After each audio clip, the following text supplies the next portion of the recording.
मुसलमानों ने मस्जिद से काम किया, मदरसों से काम। आज वही मस्जिद और मदरसों की जमीन छीनी जा रही है और ये संसद से भाग गए। ये सेकुलरिज्म का चोला पहनकर मुसलमानों से वोट मांगा और जब मुसलमानों की बात हुई तो ये संसद से भाग गए। ये गद्दार है, मुसलमानों का वोट लिया, मुसलमानों का इस्तेमाल किया। मस्जिद की बात आई, एक भी सांसद भरून मतदान केला मुसलमानांनी याचा एक भी सांसद। राम राम दोस्तों, आशा करता हूँ आप सब लोग सकुशल मंगलमय होंगे। अभी अभी आप लोग ने जो वीडियो देखा है वो मातोश्री बंगला के बाहर का है, जिसमें उद्धव बाला साहेब ठाकरे रहते हैं फैमिली सहित। ये वाकया लगभग में 3-4 महीने पहले का है, जब संसद में वक्फ बोर्ड के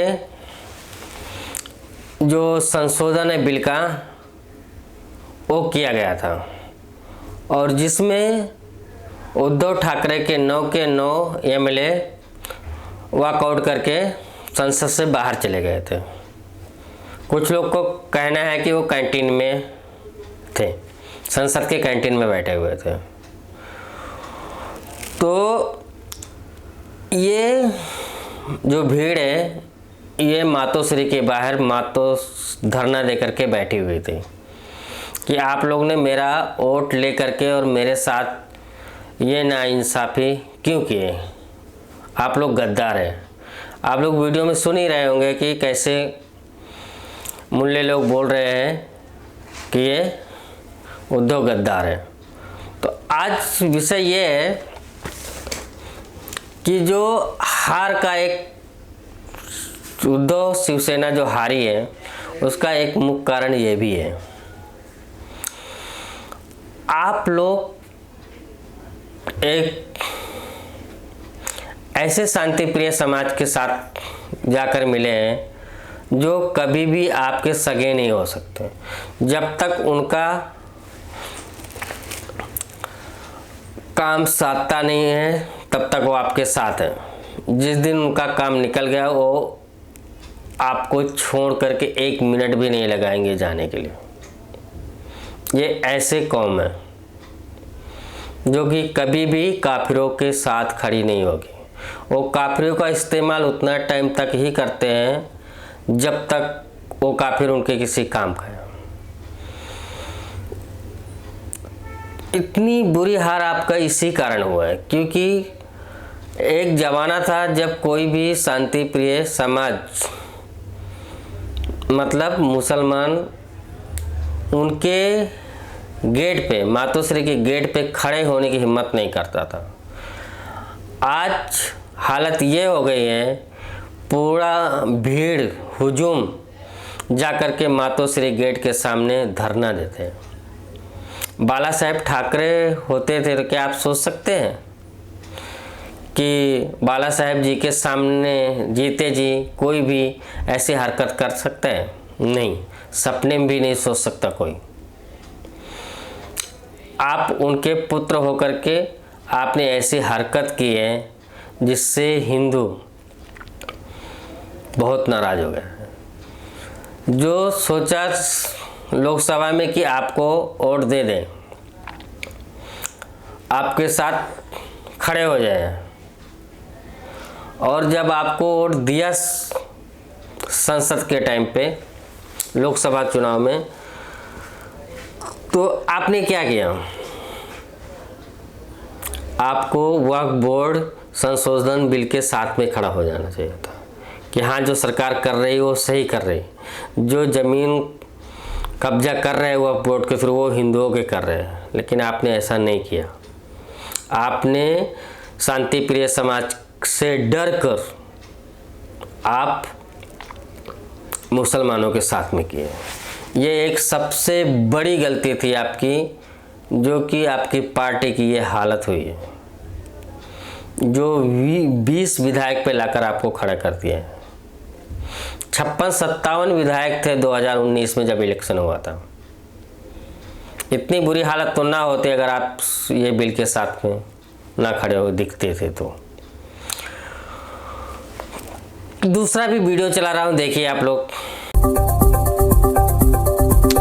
मुंबई की एक सोसाइटी में मुसलमानों ने हिंदुओं को दिवाली पर लाइट जलाने से रोक दिया। इसकी वजह भी सुन लीजिए। इसी सोसाइटी में मुसलमानों को बकरीद में खुलेआम कुर्बानी देने से रोका गया था और बकरीद का बदला दिवाली की लाइटों से लेने की कोशिश की गई। तब हिंदुओं ने सोसाइटी में जानवरों को खुलेआम काटने नहीं दिया था और इसके जवाब में मुसलमानों ने मिलकर हिंदुओं को दिवाली मनाने से रोका। ये मैटर नवी मुंबई की एक सोसाइटी का है, जहां पे आपने मुसलमानों के साथ वहां पे भी खड़े हुए हैं। वहां पे भी आपने कहा कि अगर ईद में बकरा नहीं काटने दिया जाएगा तो दिवाली में लाइट लगाने का भी कोई हक नहीं है हिंदुओं का। आपको ये बोलते हुए थोड़ी भी शर्म नहीं आई कि हम क्या बोल रहे हैं? बकरा काटना और दिया जलाना दोनों सेम है।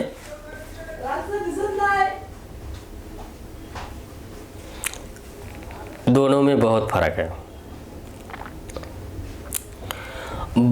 बकरा काटना या जानवर काटना कोई भी सार्वजनिक स्थान में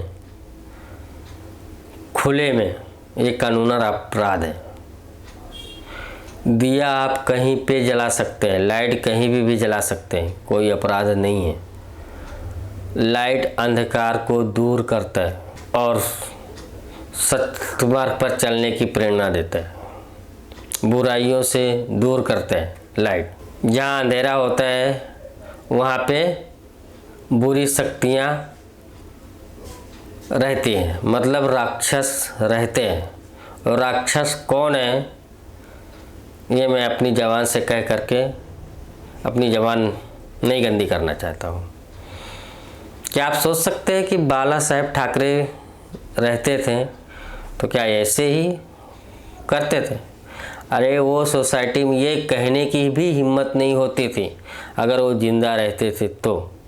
जो सोसाइटी के मुसलमान ने कहा, ये कहने की भी हिम्मत उनकी नहीं रहती थी। ये आपकी है सबसे बड़ी दूसरी गलती, जो आपसे हिंदू नाराज हुआ और आपको ला करके 20 सीट पे खड़ा कर दिया है, जो कि लोकसभा के चुनाव में आपके ये रंग हिंदू नहीं देखा था शायद। बाद में जब आपके ये रंग देखे चाल चलन तो बोला कि इनको वोट दे करके हम अपना सर नहीं कटाएंगे। और दूसरा, योगी जी का जो भाषण था, बटोगे तो कटोगे, ये सब आपकी करतूता देख करके योगी जी का भाषण इससे मैच हुआ और आपको कोई भी वोट देने में अपनी भलाई नहीं समझा। तीसरा सबसे बड़ा फैक्टर तो ये है, लेकिन इसको तो कोई मानेगा ही नहीं। आपके सामना के संपादक और आपके राज्यसभा सांसद नोटी जी, मतलब संजय राउत जी, जो सुबह 9 बजे न्यूज़ चैनल पे के माइक के सामने क्या बोलते हो उनको खुद को भी नहीं पता। कब किसको क्या गाली दे देते, कब किसको क्या बोलना है, कुछ समझ में नहीं आता है। योगी जी को क्या कहा था पता है आपको? नहीं पता। बहुत गंदी बात कहा था। और योगी जी को हिंदू समाज एक अपना मसीहा मानता है।